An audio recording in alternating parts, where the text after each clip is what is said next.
Ladies and gentlemen, welcome back to MetrObelisk Radio's Firefly Retrospective series. Today we are looking at the episode Heart of Gold. Now this episode was written by Brett Matthews, and this is the only episode of Firefly that he wrote. The only other writing credits to his name were Chronicles of Riddick Dark Fury, Bionicle 3 Web of Shadows, Supernatural, The Vampire Diaries, Scream the television series, and Legacies. And this episode was directed by Thomas J. Wright, and the same thing as the writer. This would be the only episode of Firefly that he would direct. Now, his other directing credits include shows such as The X-Files, CSI, Alias, Angel, Castle, NCIS, and Supernatural.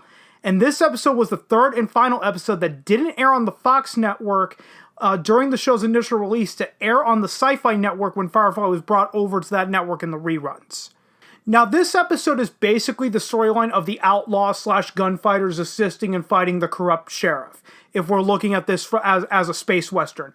In this episode, Inara's friend who runs a brothel on a moon calls her for assistance to defend them from the sheriff who's coming around wanting to kidnap one of her girls for getting pregnant with his kid.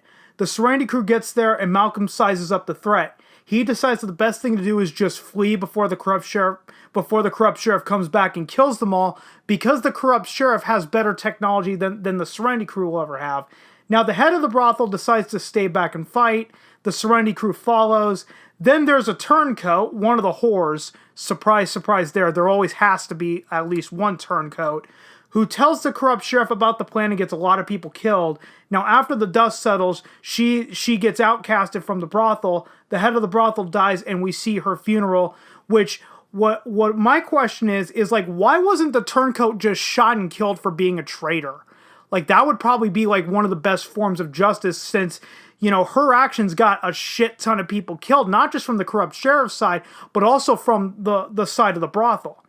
Now, there's one big character moment that comes from this episode, and that's Malcolm and Inara's potential relationship. There's a moment after Inara catches Malcolm sleeping with her friend that she has an emotional moment. And just a little after that, her friend even tells her that I see the same thing in you that I saw in him, and that you've got feelings for each other. And at the end of the episode, when the Serenity is back in the air, Inara tells Malcolm that she's basically, she's leaving and finding another place to hold up. And just like I said, this is another episode that just shows why people call the show a space western. They're taking classic western stories and putting them on the small screen. This episode was a Magnificent Seven-esque episode in the sense that the mercenaries/gunfighters have to assist in taking down a corrupt sheriff, but in the Magnificent Seven, the gunfighters have to train the Mexicans in order to prevent a general from invading them and taking over, from what I can remember. In this episode, it's to prevent the corrupt sheriff from killing all of the whores to get his illegitimate child.